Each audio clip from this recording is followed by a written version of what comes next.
긴급복지지원법 도입 배경 및 기본 개요.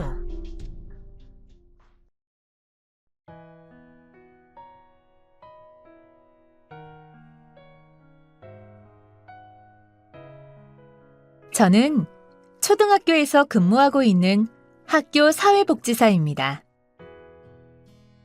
한낮에 무더위가 기승을 부리던 어느 여름날, 땀에 젖은 옷을 갈아입지도 못하고 학교에 매일 등교하는 3학년 A양을 처음 만나게 되었는데요.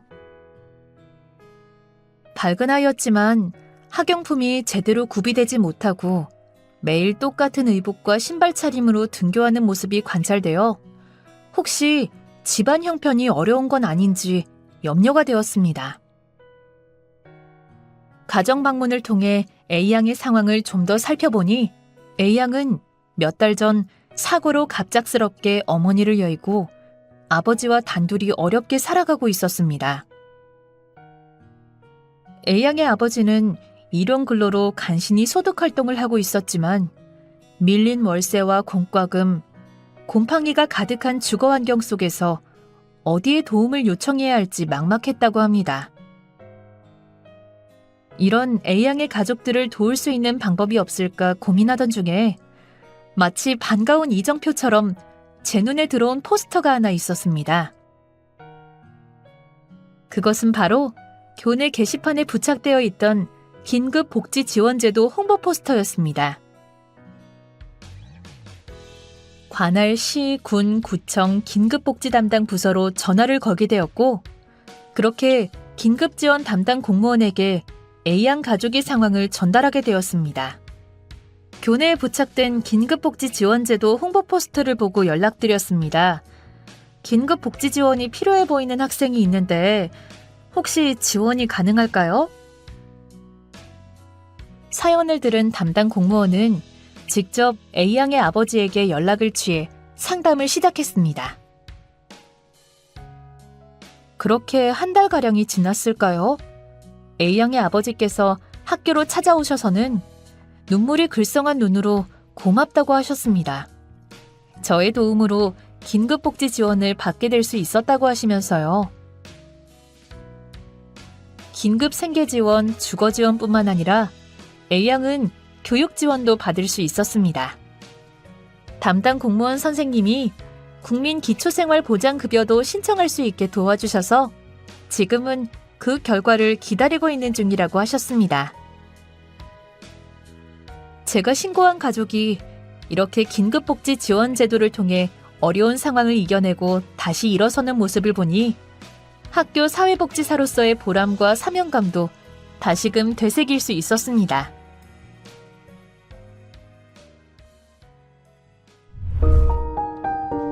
긴급복지지원법 도입 배경.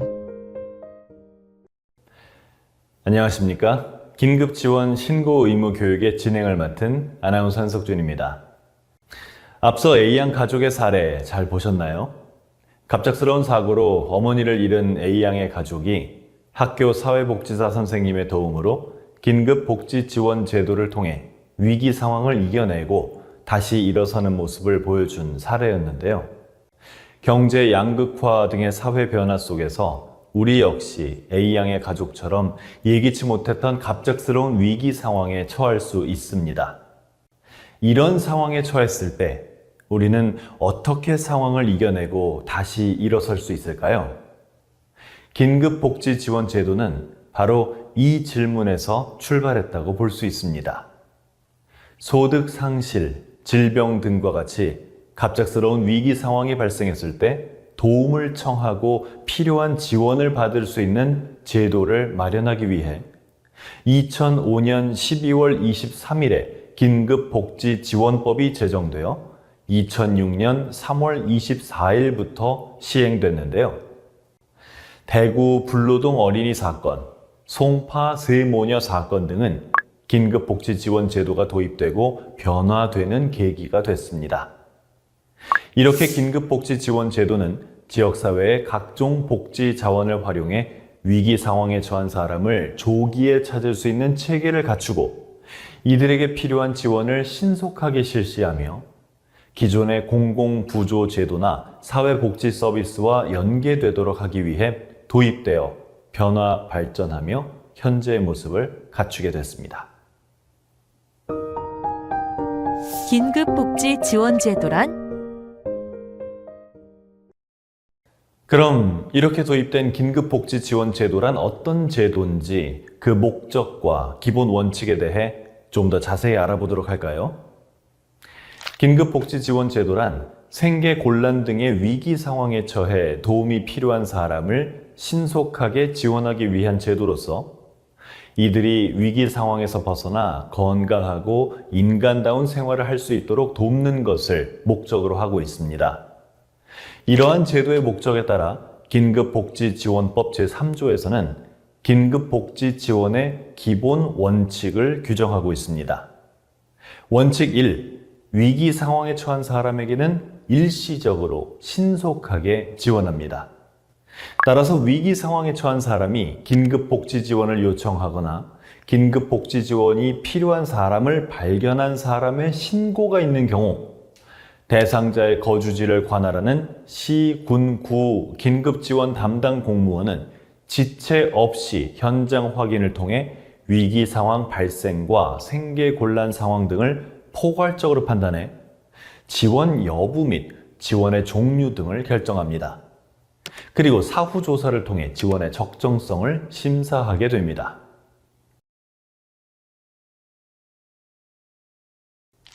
원칙 2. 중복 지원은 하지 않습니다.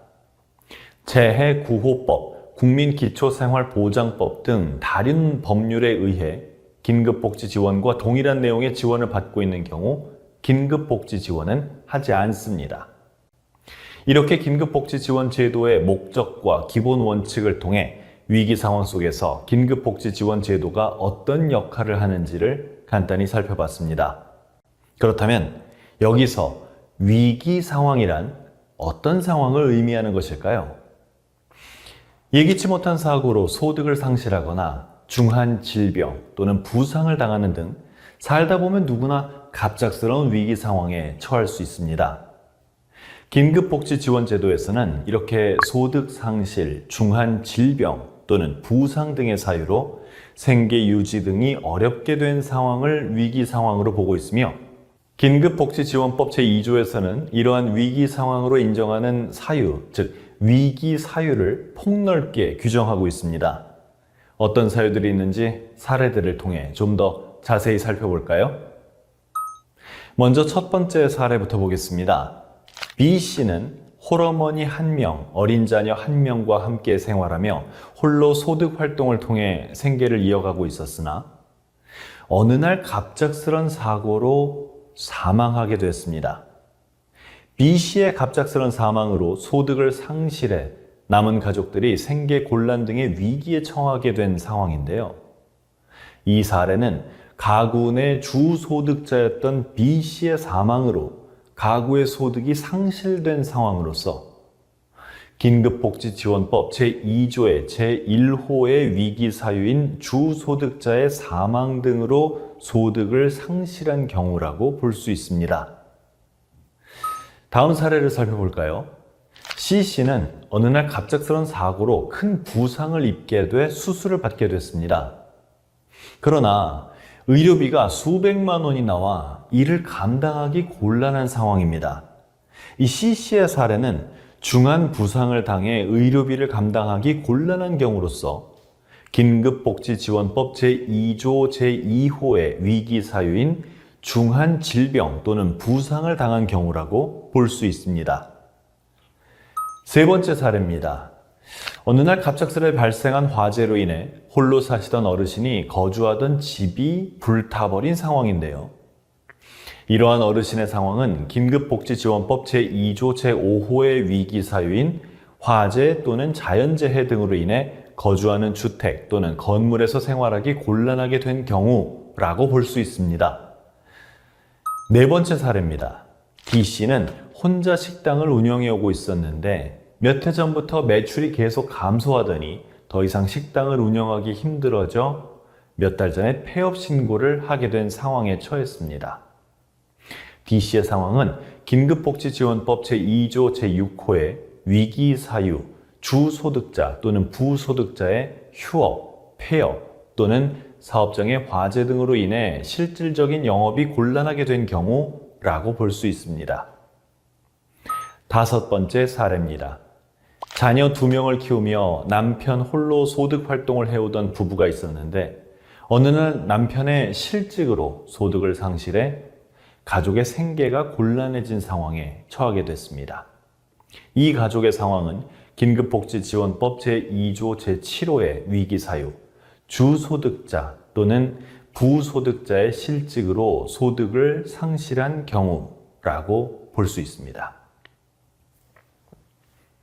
이 외에도 가구 구성원으로부터 방임, 유기, 학대 등을 당한 경우, 가정폭력, 가구 구성원으로부터 성폭력을 당한 경우 등 다양한 위기사유를 규정하고 있으며 위기사유 관련 상세사항은 보건복지상담센터 129에 문의하시거나 보건복지부 홈페이지 등에서 확인하실 수 있습니다. 지금까지 몇 가지 예시를 통해 긴급복지지원법상 위기사유란 무엇인지에 대해 살펴봤습니다. 이러한 위기사유 외에 긴급지원 대상자를 선정하는 기준은 어떤 것이 있는지 알아보겠습니다. 긴급복지지원은 위기 상황에 처해 생계 유지 등이 곤란한 저소득층을 대상으로 하고 있는데요. 위기 상황의 발생과 더불어 기준 중위소득의 75% 이하 등 긴급복지지원 법령에 따라 정하는 소득 재산 기준이 있습니다. 긴급복지지원이 결정된 사람에게는 어떤 종류의 지원이 이루어질까요? 긴급복지지원의 종류에 대해 함께 알아보겠습니다. 긴급복지지원 제도에서는 생계지원, 의료지원, 주거지원, 사회복지시설 이용지원, 교육지원, 그 밖에 연료비, 해산비, 장제비, 전기요금을 지원하고 있습니다. 구체적인 지원 종류별 지원 내용은 다음과 같습니다.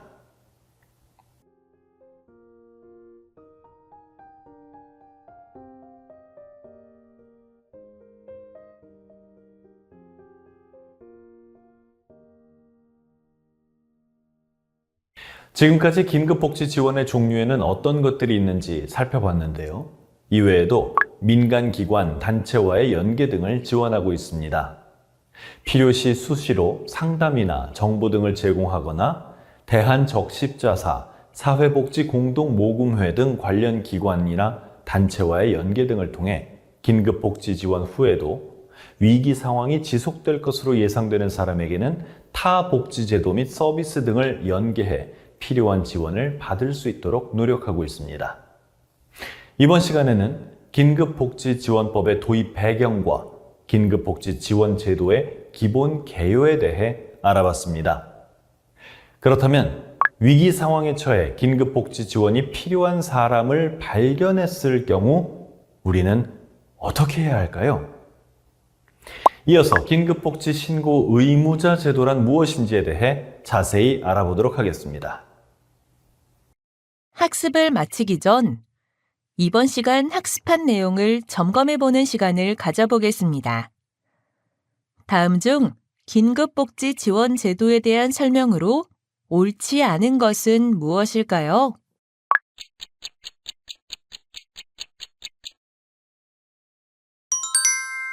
정답은 2번. 지원 요청 또는 신고가 있는 경우 현장 확인을 통해 30일 내에 지원 여부를 결정한다. 입니다. 긴급복지 지원은 위기 상황에 처한 사람에게 일시적으로 신속하게 지원하는 것을 기본 원칙으로 함에 따라 지원 요청 또는 신고가 있는 경우 지체 없이 현장 확인을 통해 지원 여부를 결정한다는 점 기억하시기 바랍니다. 이번 시간 학습한 내용을 정리해 볼까요?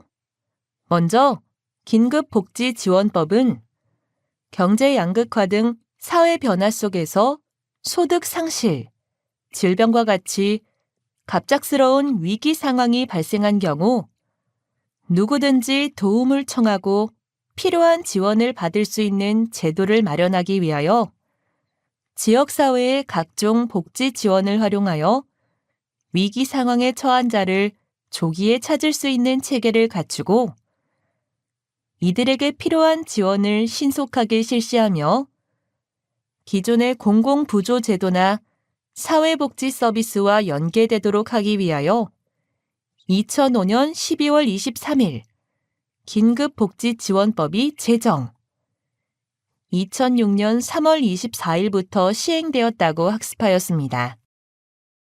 긴급복지지원제도의 목적은 긴급복지지원법 제1조에 따라 생계 곤란 등의 위기 상황에 처하여 도움이 필요한 사람을 신속하게 지원함으로써 이들이 위기 상황에서 벗어나 건강하고 인간다운 생활을 하게 하는 것이고요.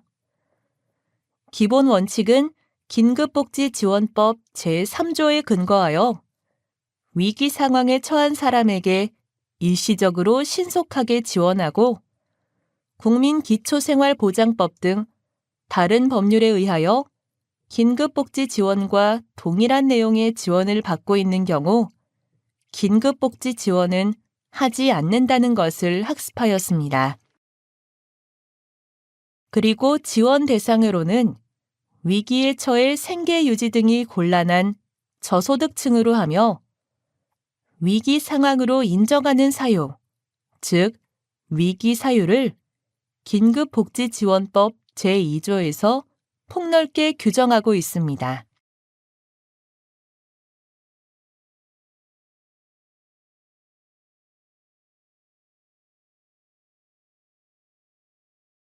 소득 재산 기준은 기준 중위소득의 75% 이하 등 긴급복지 지원 법령 등에 따르고요. 지원의 종류는 생계지원, 의료지원, 주거지원, 사회복지시설 이용지원, 교육지원, 그 밖의 지원인 연료비, 해산 장제비, 전기요금이 있다는 것도 학습하였으니 이번 시간에 학습한 내용을 잘 기억하시기 바랍니다. 수고하셨습니다.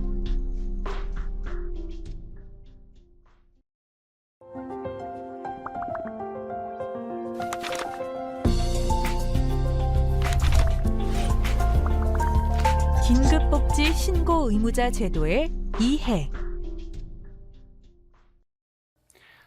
지난 시간에 함께 봤던 A양 이야기 기억하시나요? 갑작스레 어머니를 잃고 생활이 어려워진 A양의 가족이 긴급복지지원제도를 통해 위기 상황을 이겨내고 다시 일어서는 모습을 볼 수 있었는데요. A양의 가족이 이렇게 다시 일어설 수 있었던 것은 다름 아닌 학교 사회복지사 선생님의 신고가 있었던 덕분입니다. 이렇게 긴급복지지원제도에서 신고는 위기 상황에 처한 사람을 조기에 발견해 이들에게 필요한 지원이 신속하게 이루어질 수 있도록 하는데 매우 중요한 역할을 합니다. 만약 여러분이 주변에서 A양의 가족처럼 위기 상황에 처한 이웃을 발견하셨다면 어떻게 하시겠습니까? 이번 시간에는 긴급복지 신고 의무자 제도의 전반적인 내용에 대해 알아보겠습니다. 긴급복지 신고 의무자 제도란? 그럼 본격적으로 긴급복지 신고 의무에 관한 법령을 통해 긴급복지 신고 의무자 제도에 대해 알아보겠습니다. 먼저 긴급복지지원법 제7조 제2항에서는 누구든지 긴급지원 대상자를 발견한 경우에는 관할 시장, 군수, 구청장에게 신고해야 한다고 규정하고 있습니다. 즉, 누구나 긴급복지 지원이 필요한 대상자를 발견한 경우 관할 시장, 군수, 구청장에게 신고할 의무가 있음을 보여주고 있는 것이죠. 이어 제3항에서는 신고 의무자는 진료, 상담 등 직무 수행 과정에서 긴급 지원 대상자가 있음을 알게 된 경우 관할 시장, 군수, 구청장에게 이를 신고하고 긴급 지원 대상자가 신속하게 지원받을 수 있도록 노력할 의무가 있음을 규정하고 있습니다. 그렇다면 긴급복지지원 법령에 따른 긴급복지 신고 의무자에 대해 구체적으로 살펴볼까요? 의료기관의 종사자, 유치원 또는 학교 교직원, 사회복지시설 종사자, 공무원, 장애인 활동지원기관 종사자, 학원 및 교습소 직원, 건강가정센터 종사자, 청소년 시설 등의 종사자, 청소년 보호 재활센터 종사자, 평생교육기관 종사자, 이장, 통장, 별정 우체국 직원, 새마을 지도자, 부녀회장, 보건복지 분야나 민원 관련 업무 종사자 등 다양한 분야의 신고 의무자가 포함되어 있음을 알 수 있습니다. 신고 의무자에게는 신고 의무 외에도 교육 이수의 의무도 있습니다. 긴급복지지원 법령에 따르면 긴급복지 신고 의무자가 소속된 기관, 시설 등의 장은 매년 1시간 이상 소속 긴급복지 신고 의무자에게 신고 의무 교육을 실시해야 함을 규정하고 있는데요.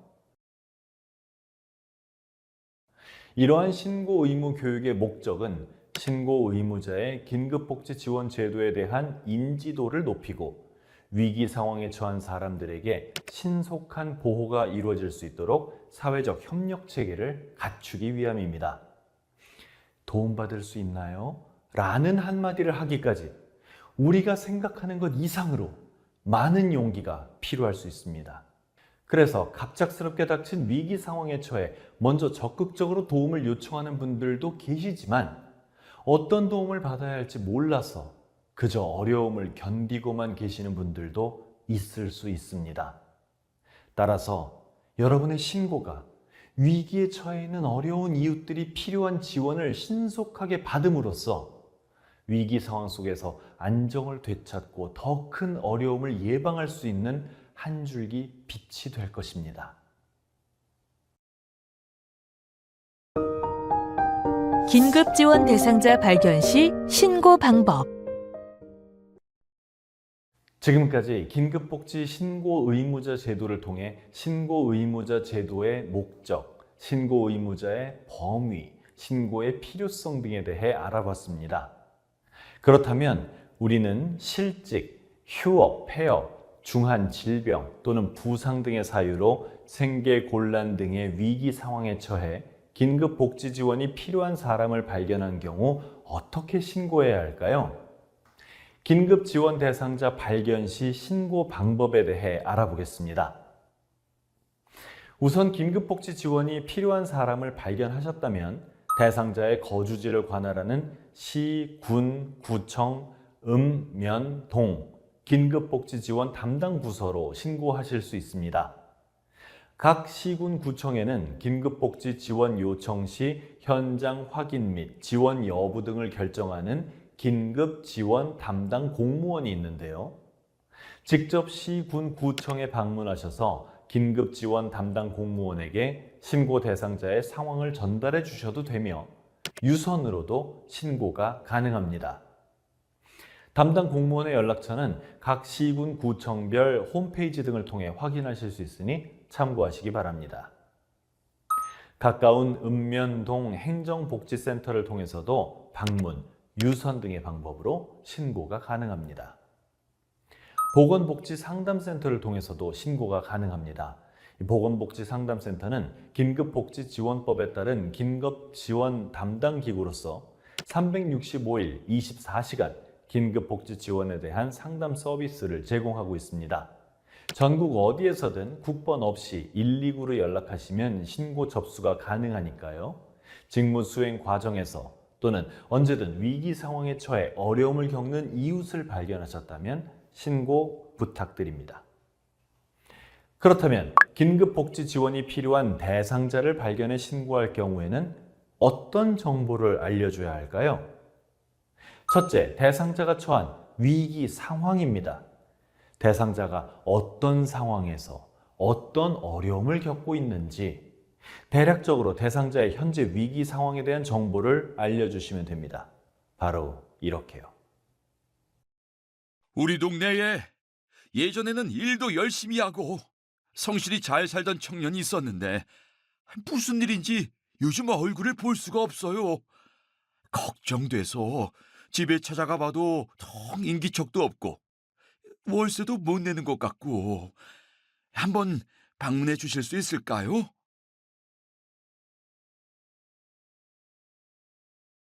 임시로 거주하던 곳에 불이 나서 화상을 입은 환자분이 저희 병원에 입원 중이신데 혹시 긴급복지 의료 지원을 통해 환자분에게 도움을 드릴 수 있을까 해서 연락드립니다.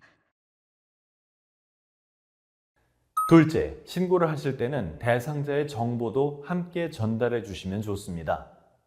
이름, 성별, 연령, 주소, 연락처 등 대상자에 대해 알고 있는 정보를 구체적으로 제공해 주시면 좋지만 대상자를 명확히 찾을 수 있을 정도의 대략적인 정보만 알려주셔도 좋습니다.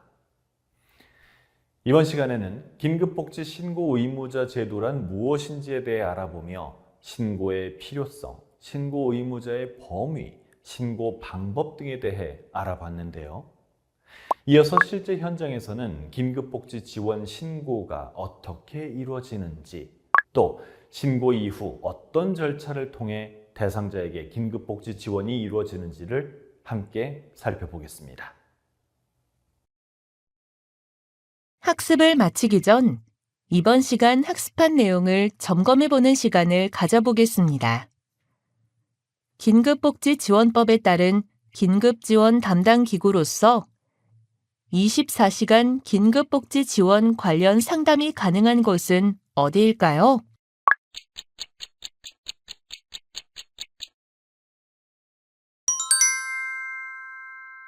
정답은 1번. 보건복지상담센터입니다. 보건복지상담센터는 긴급복지지원법 제11조에 따른 긴급지원 담당 기구로서 위기 상황에 처한 사람에게 상담, 정보 제공 및 긴급지원 기관으로의 연계 등을 담당하고 있으니 상담이 필요한 분이시라면 전국 어디에서든 국번 없이 129로 연락하시면 됩니다. 이번 시간 학습한 내용을 정리해 볼까요? 먼저 긴급복지 신고 의무자 제도는 긴급복지지원법 제7조에 근거하고 그 내용에 따르면 신고 의무자는 진료, 상담 등 직무 수행 과정에서 긴급지원 대상자가 있음을 알게 된 경우에는 관할 시, 군, 구청장에게 이를 신고하고 긴급지원 대상자가 신속하게 지원받을 수 있도록 노력해야 한다고 하고 있습니다. 누구든지 긴급지원 대상자를 발견한 경우에는 관할 시장, 군수, 구청장에게 신고하여야 합니다.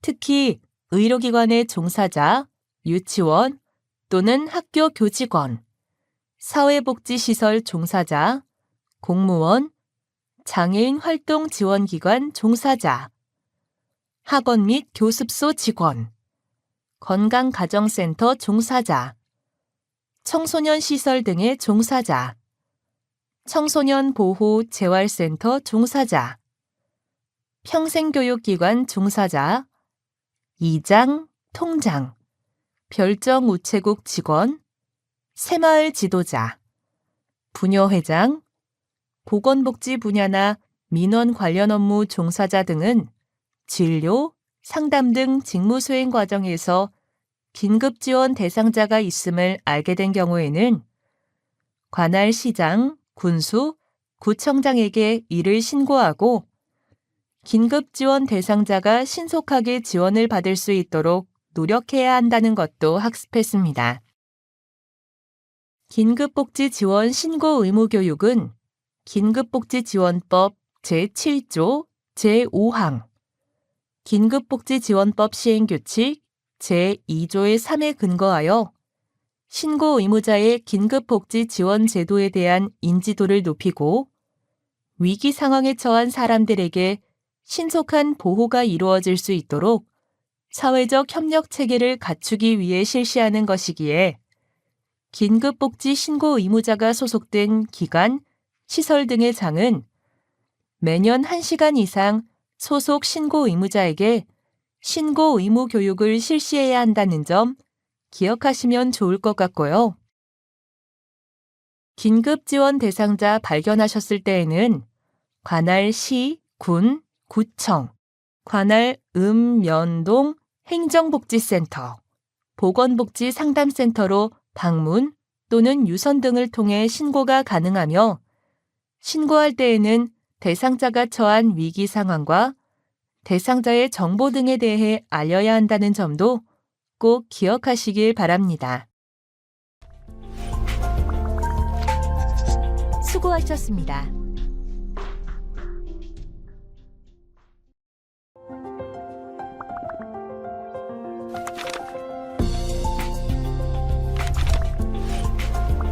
전문가와의 만남 및 신고 이후 대상자 지원 절차. 지난 시간에는 긴급복지 신고 의무자 제도를 통해 신고의 필요성, 신고 의무자의 범위, 신고 방법 등에 대해 알아봤는데요. 그렇다면 실제 현장에서는 긴급복지 지원 신고가 어떻게 이루어지는지 궁금하지 않으신가요? 이번 시간에는 전문가님을 모시고 긴급복지 신고 의무자 제도에 대한 생생한 이야기를 좀 더 들어보려고 합니다.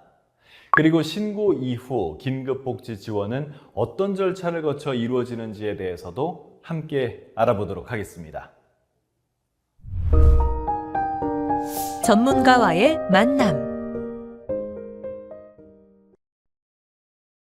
이번 시간 함께 해주실 전문가님 모셨습니다. 김은영 전문가님, 어서 오세요. 안녕하세요. 네, 안녕하세요. 저는 경기도에서 긴급복지 업무를 담당하고 있는 김은영입니다. 전문가님 현장에서 업무를 하시다 보면 실제로도 신고 많이 받으시나요? 제가 긴급복지 업무를 해보니 직접 지원 요청을 하는 비율과 타인의 신고를 통한 지원 요청 비율이 대략 9대1 정도로 체감됩니다. 그렇군요. 그럼 어떤 분들이 어떤 방법으로 신고를 많이 해주시나요? 아무래도 직무 수행 과정 중에서 취약계층과 접촉이 많은 공무원 분들께서 신고를 많이 해주십니다. 경찰은 경제적으로 힘든 상황에 있는 긴급복지 지원이 필요한 대상자를 인지하여 저희에게 신고해 주시기도 합니다. 신고 의무자가 아니신 분들도 관심을 가지고 신고하시는 경우도 있는데요. 예를 들어 고시원을 운영하시는 분이 입실자 분들 중 경제적으로 어렵게 생활하시는 분을 발견하신 경우 대신해서 도움을 주세요 하고 연락 주신 경우도 있었습니다. 그렇다면 이 신고자 또는 신고 내용에 대한 보호도 이루어지고 있나요? 신고자분께서 원하신다면 익명 신고도 가능하시고 신고 내용에 대해 철저하게 비밀을 보장해 드리고 있습니다. 그럼 혹시 특별히 기억에 남으시는 신고 사례가 있습니까? 네, 있습니다. 얼마 전 청년 빈곤 문제에 대해 평소 관심이 많으셨던 대학 조교님께서 학과 내 경제적으로 어려움을 겪고 있는 한 학생을 신고해 주신 적이 있었어요. 아무래도 복학하지 못하는 이면에 경제적 문제가 있는 것 같다고 하시면서요. 사실 현장 확인 결과적으로 이 학생에게 긴급복지 지원을 해드리기는 어려웠지만 최소한 내면의 고민과 어려움을 저와 공유하고 본인의 이야기를 편히 털어놓을 수 있도록 도와드리다 보니 조금씩 저에게 마음을 열며 긍정적인 변화가 생기는 모습을 느낄 수 있었습니다. 이렇게 상담을 통해 학생 본인은 물론 학생의 부모님까지 가족 전체에게 필요한 지원이 무엇일지 함께 고민해 본 결과 정신건강복지센터 등 필요한 서비스를 연계해 드릴 수 있었습니다. 면밀히 살펴 적극적으로 도움을 주시는 분들의 관심과 신고 정말 감사하네요. 네, 충분한 관심을 통해 주변에 어려움을 겪고 있는 이웃을 발견해 주시고 저희에게 도움을 달라고 연락까지 주셔서 얼마나 감사한지 모릅니다. 저도 공무원으로서 사회복지 업무를 하며 가족 전체에게 신뢰감과 도움을 줄 수 있다는 사실에 뿌듯함과 자긍심을 느낄 수 있었고요. 정말 뜻깊은 순간이셨을 것 같습니다. 지금까지 긴급복지 업무를 포함한 사회복지 업무를 해오시면서 많은 대상자를 만나보셨을 것 같은데요. 그렇다면 혹시 전문가님께서도 업무를 하시면서 긴급복지 지원이 필요한 대상자를 발견해서 신고해 보신 경험이 있을까요? 네, 제가 몇 년 전 고용복지 플러스 센터에 파견 근무를 나갔을 때 만났던 대상자가 가장 기억에 남는데요.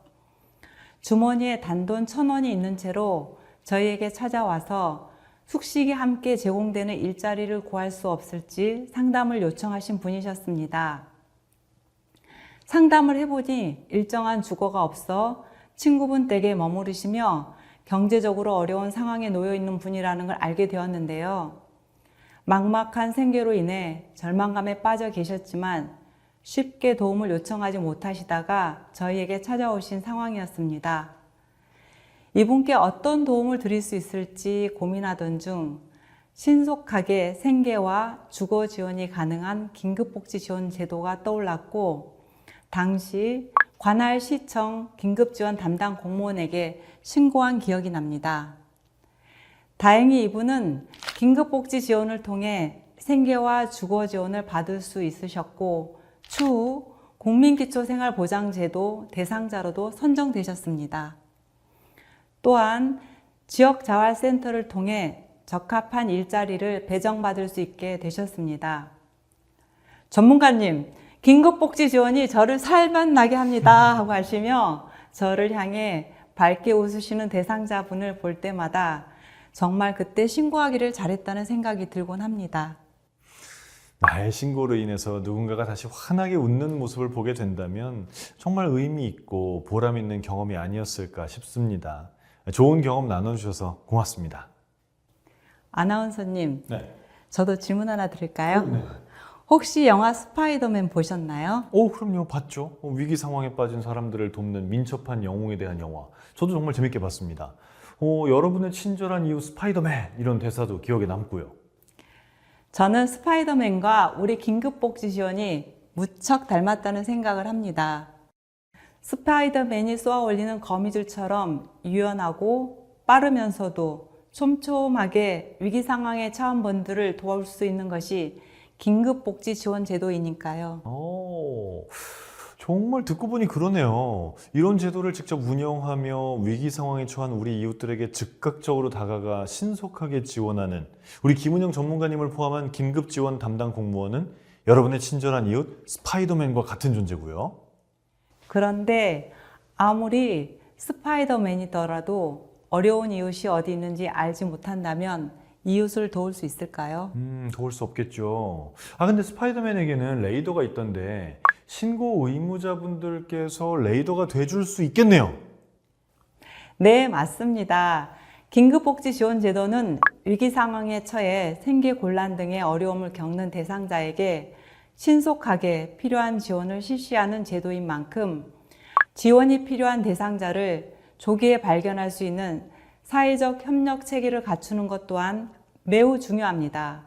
따라서 신고 의무자인 여러분들의 신고가 매우 중요한 역할을 한다는 점 다시 한번 기억해 주셨으면 좋겠습니다. 전문가님 좋은 말씀 고맙습니다.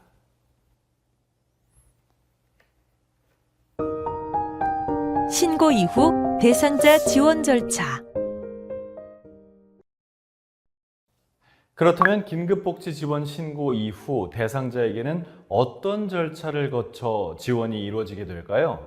신고 이후 지원 절차에 대해 알아보겠습니다.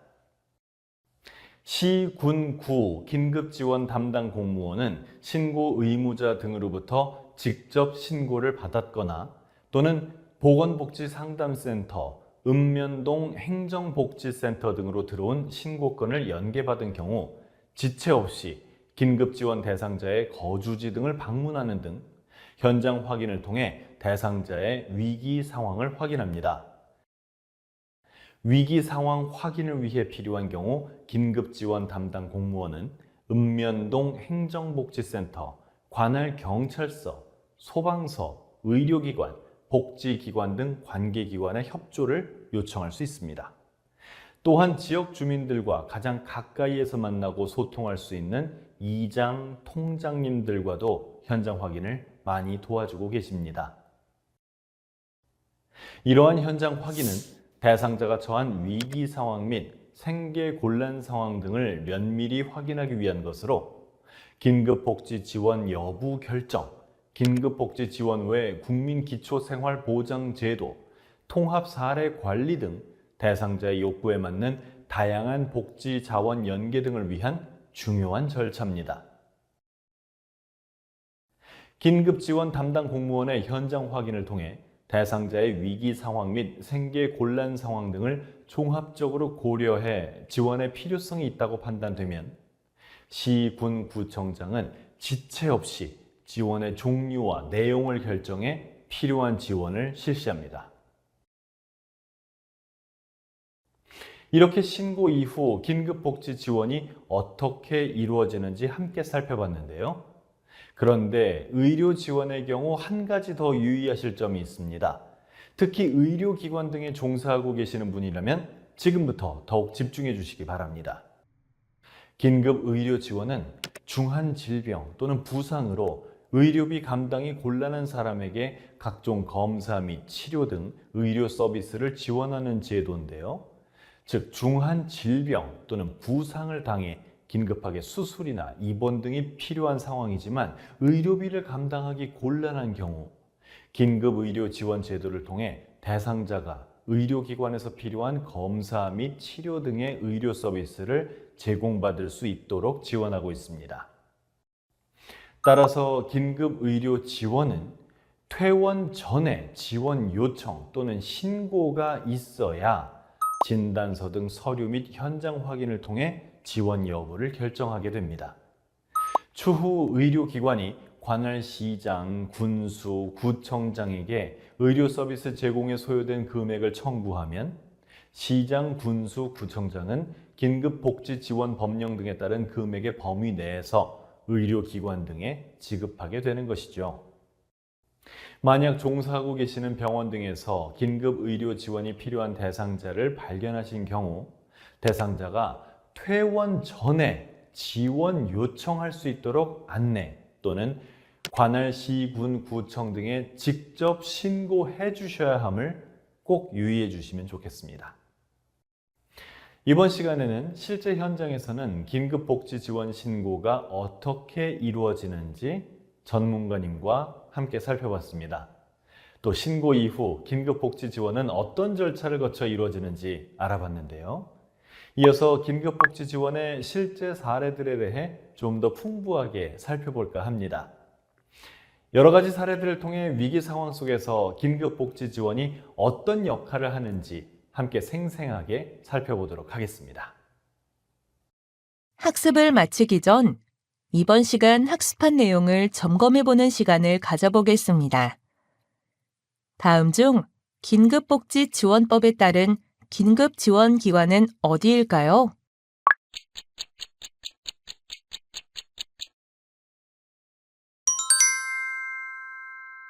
정답은 1번 시장, 군수, 구청장입니다. 시장, 군수, 구청장은 긴급복지지원법 제6조 등에 따른 긴급지원기관으로서 지원 요청 및 신고에 따른 현장 확인 및 지원 여부 결정, 사후 조사 등을 담당하고 있습니다. 이번 시간 학습한 내용을 정리해 볼까요? 신고 이후 대상자 지원 절차 중 신고 접수에 대해 신고 의무자로부터 신고 전화 및 긴급 지원 요청을 받은 읍면동 행정복지센터 또는 보건복지상담센터는 지체 없이 시군구 긴급지원 담당 공무원에게 연계해야 하고 필요할 경우 노인보호 전문기관, 아동보호 전문기관 등 응급상황지원기관으로도 연계 가능하다는 점을 학습했고요. 현장 확인에 대해 신고 의무자로부터 직접 신고를 받았거나 보건복지상담센터, 면동, 행정복지센터 등에서 신고건을 연계받은 긴급지원 담당 공무원은 긴급지원 대상자의 거주지 등을 방문하여 위기 상황 발생과 생계 곤란 상황 등을 종합 판단해야 한다는 점, 긴급지원 담당 공무원 외에도 면동 공무원, 경찰, 소방서 등 행정기관, 의료기관, 복지기관 등 관계기관, 지역사회보장협의체 위원, 복지통장 또는 이장 등도 현장 확인이 가능하다는 점을 기억하시면 좋을 것 같습니다.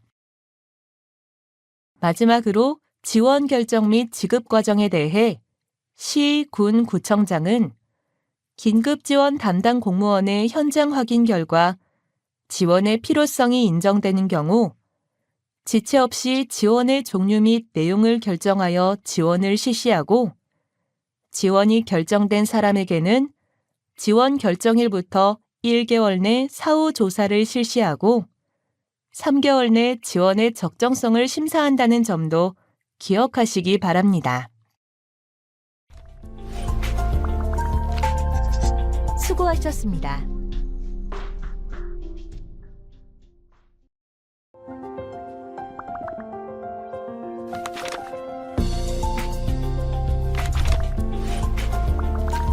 긴급복지 지원 우수 사례. 지금까지 우리는 긴급복지 지원 제도와 긴급복지 신고 의무자 제도란 무엇인지에 대해 알아봤습니다. 실제 각 지자체에서 긴급복지 지원 업무를 담당하시는 주무관님들께서 자신의 경험을 바탕으로 생생한 사례를 전달해 주셨습니다.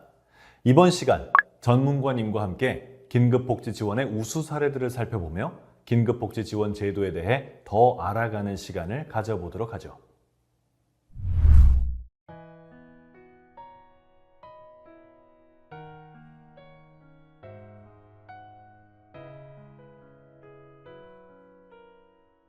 강추위가 절정에 이른 어느 겨울날, 소방서에서 한 통의 전화가 왔습니다.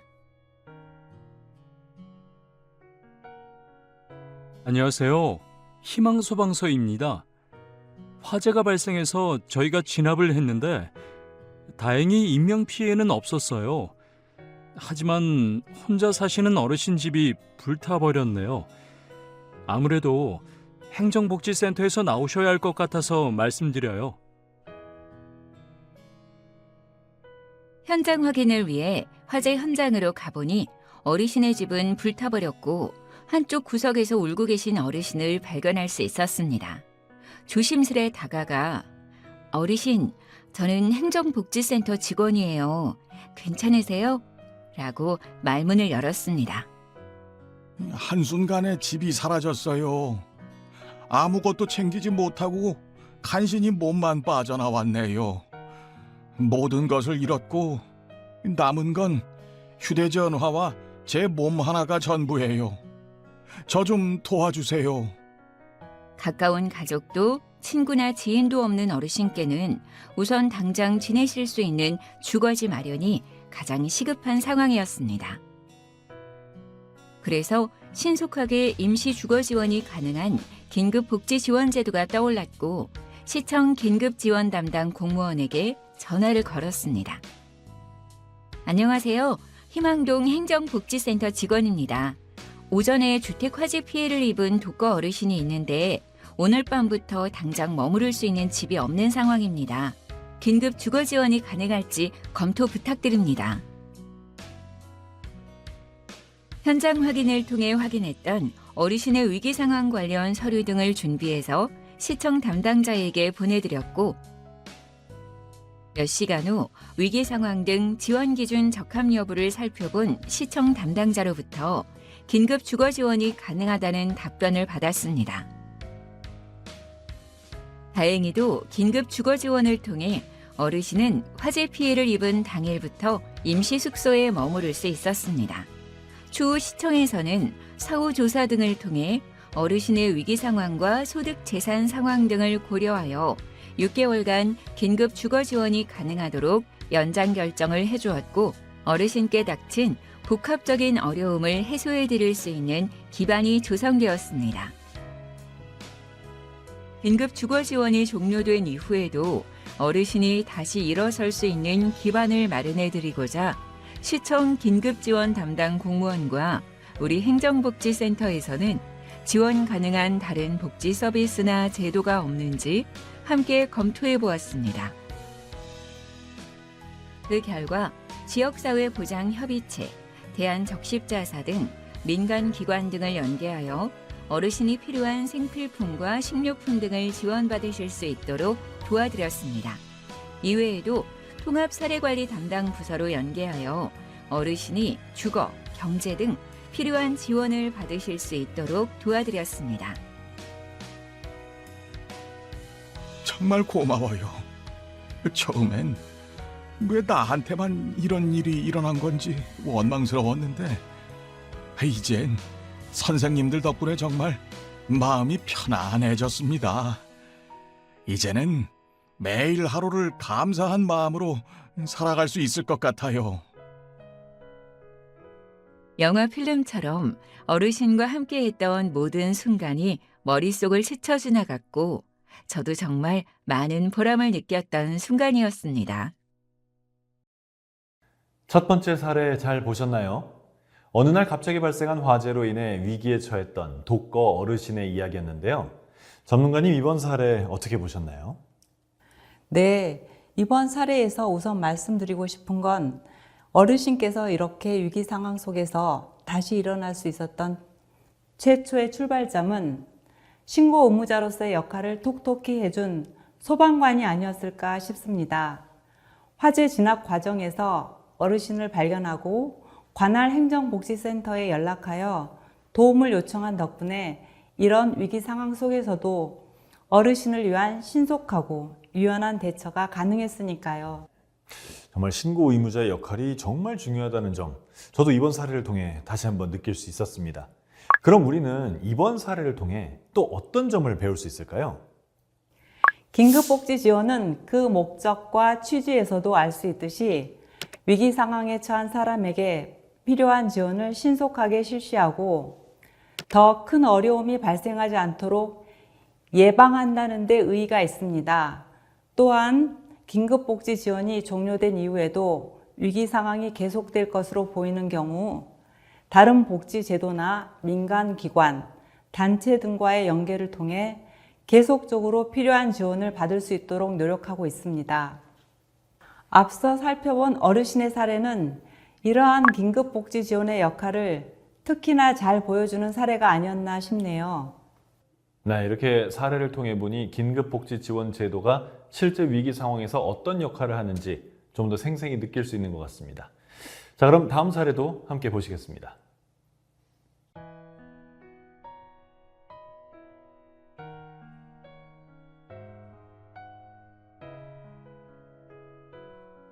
어느 날 병원 사회사업팀에서 걸려온 전화 한 통으로 제이 씨와의 인연은 시작되었습니다. 통화를 마치고 병원 사회사업팀 및 의료진 등의 도움을 받아 진단서 등의 서류와 현장 확인을 통해 제이 씨의 현재 건강 상태 및 경제 상황 등을 확인해 보았습니다. 온몸에 붕대를 감고 입원해 있는 제이 씨는 아픈 몸에 대한 걱정보다도 당장 병원비를 지불하지 못한다는 것을 걱정하였습니다. 또한 제이 씨는 퇴원을 한다고 하더라도 몸이 아프니 이제 일도 할 수가 없어 당장의 생계도 막막했습니다. 이렇게 현장 확인을 마치고 제이 씨의 현재 위기 상황 및 소득 재산 상황 등을 종합적으로 살펴보니 제이 씨에게 긴급 복지 지원이 가능할 것 같다고 판단되어 긴급 복지 지원을 통해 도움을 주기로 결정하였습니다. 우선 제이 씨가 긴급 의료 지원 대상자로 결정되었다는 내용을 제이 씨와 병원 관계자분들에게 전해드렸고, 다행히 긴급 의료 지원을 통해 제이 씨는 무사히 화상 치료를 끝까지 받고 퇴원할 수 있었습니다. 퇴원 이후 생계곤란 상황에 대비하여 국민기초생활보장제도에 생계급여를 신청할 수 있도록 도와드렸는데요. 생계급여 대상자로 선정되기까지 긴급 생계 지원을 통해 당장의 생활비를 해결할 수 있게 도와드린 덕에 제이 씨는 한시름 걱정을 덜고 건강 회복에 집중할 수 있었습니다. 긴급 의료 지원을 통해 수술을 받고 초기 화상 치료는 했지만 제이 씨에게는 덥고 습한 날씨에 상처가 덧나지 않도록 퇴원 후 추가적인 화상 치료가 필요한 상황이었습니다. 따라서 병원의 사회사업팀과 협력하여 민간의료재단을 통한 의료비 지원 사업 또한 연계해 드릴 수 있었습니다. 제이 씨는 부모님을 일찍 여의고 어릴 때부터 의지할 곳 없이 홀로 외로운 삶을 살아왔다고 합니다. 그런데 이번 사고를 당해 정말 막막하고 혼란스럽던 차에 긴급복지지원제도를 통해 너무나 큰 선물을 받았고 나 혼자가 아니라 힘들면 손 내밀 곳이 있다는 사실이 많은 위로가 되었다고 합니다. 따라서 자신도 다른 사람들에게 베풀면서 살고 싶다며 연신 제게 감사함을 표했습니다. 갑작스런 사고로 전신 화상을 입었으나 긴급복지 지원을 통해 위기 상황 속에서도 차츰 안정을 되찾아간 제이 씨의 사례였는데요. 현장에서 업무를 하시다 보면 전문가님도 제이 씨와 비슷한 상황에 있는 분들을 많이 만나보셨을 것 같은데 이번 사례는 어떻게 보셨나요? 네, 저도 현장에서 업무를 하다 보면 제이 씨의 경우와 유사한 사례를 많이 접합니다. 이번 사례는 제이 씨와 같은 상황에 처한 분들이 필요한 수술이나 입원 등의 의료 서비스를 신속하게 받고 긴급한 건강상 위기 상황에서 벗어날 수 있도록 하는 것이 긴급 의료 지원 제도의 목적이라는 점을 잘 보여주는 것 같습니다. 긴급 의료 지원은 퇴원 전에 지원 요청이나 신고를 해 주셔야 현장 확인을 통해 대상자의 위기 상황 등을 확인하여 신속히 지원 여부를 결정할 수 있으니까요. 이 점 한 번 더 유의해 주시면 좋겠습니다. 자, 마지막으로 한 가지 사례를 더 살펴보고 이번 시간 마무리하도록 하겠습니다.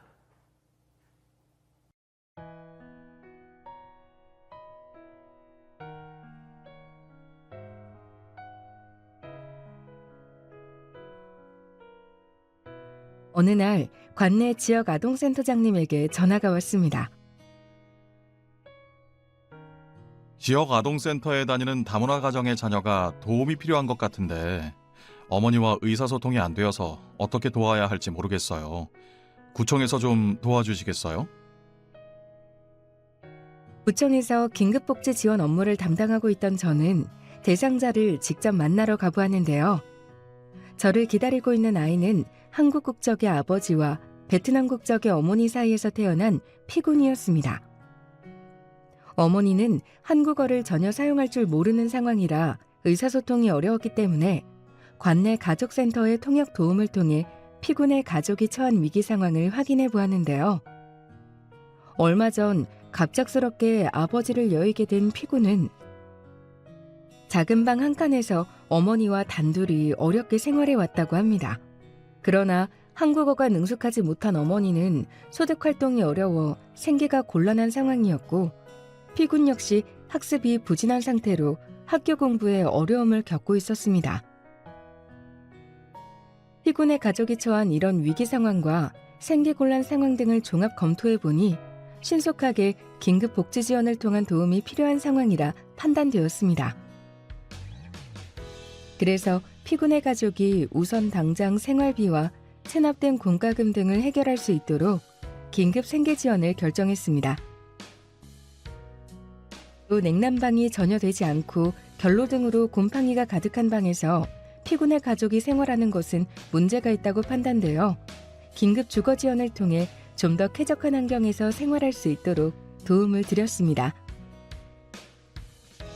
그러나 긴급복지 지원이 종료된 이후에도 피군의 가족에게는 지속적으로 도움이 필요하겠다고 생각했기 때문에 국민기초생활보장제도 신청을 도와드렸습니다. 다행히도 피군의 가족은 국민기초생활보장제도 대상자로 선정되었고 긴급복지 지원이 종료된 이후에도 계속해서 필요한 지원을 받을 수 있었습니다. 얼마 후 피곤에게서 편지가 왔습니다.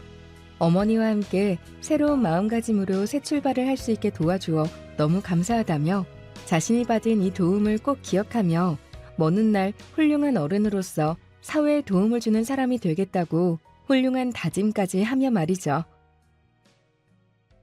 네, 마지막 피군의 사례까지 감명 깊게 잘 봤습니다. 아버지의 사망으로 베트남 국적의 어머니와 함께 어렵게 생활하던 피군이 지역 아동센터장님의 신고 덕분에 긴급복지 지원을 통한 도움을 받을 수 있었던 사례였는데요. 이번 사례에서는 국민기초생활보장제도로의 연계를 잘 보여주지 않았나 하는 생각이 듭니다. 전문가님께서는 어떻게 보셨나요? 네, 맞습니다. 긴급복지 지원은 앞서 말씀드렸듯 위기 상황 속에서 일시적으로 신속하게 지원하는 것을 기본 원칙으로 하고 있기 때문에 만약 긴급복지 지원 후에도 위기 상황이 계속될 것이라 판단된다면 다른 법률에 따른 지원 또는 민간기관, 단체 등과의 연계를 통해 대상자에게 필요한 지원이 계속 이루어질 수 있도록 노력하는 것 역시 중요합니다. 이 피군의 가족을 지원해 주셨던 사례 속의 긴급지원 담당 공무원처럼 실제로 긴급복지 업무를 위해서는 타 복지 제도나 민간 영역의 복지 서비스에 대한 지식을 갖추는 것도 중요하겠군요. 네, 그렇죠.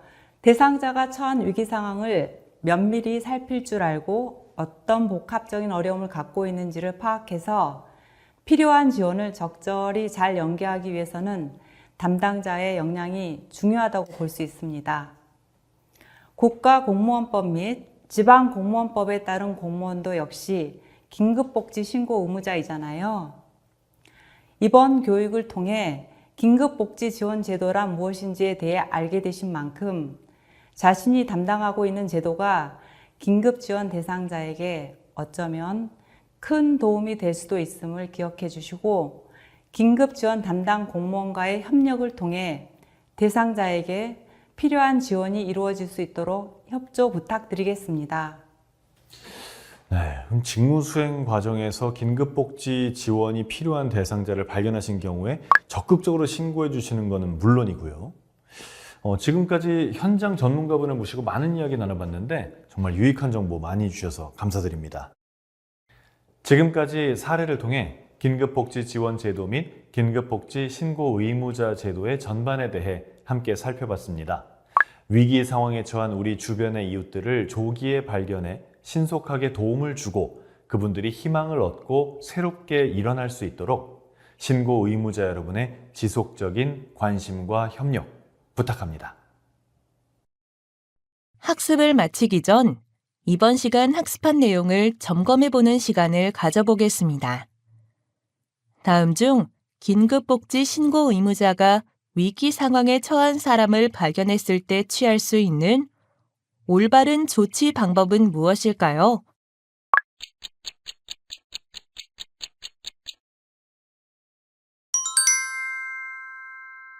정답은 1번.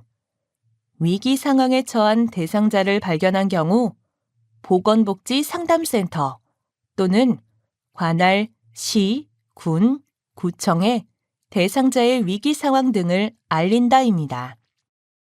위기 상황에 처한 대상자를 발견하였을 때 긴급복지 신고 의무자가 취할 수 있는 가장 적극적인 조치 방법은 신속하게 관할 시, 군, 구 또는 읍면동 또는 보건복지 상담센터 등에 신고하여 대상자가 필요한 지원을 신속하게 받을 수 있도록 노력하는 것이니 꼭 기억하시기 바랍니다.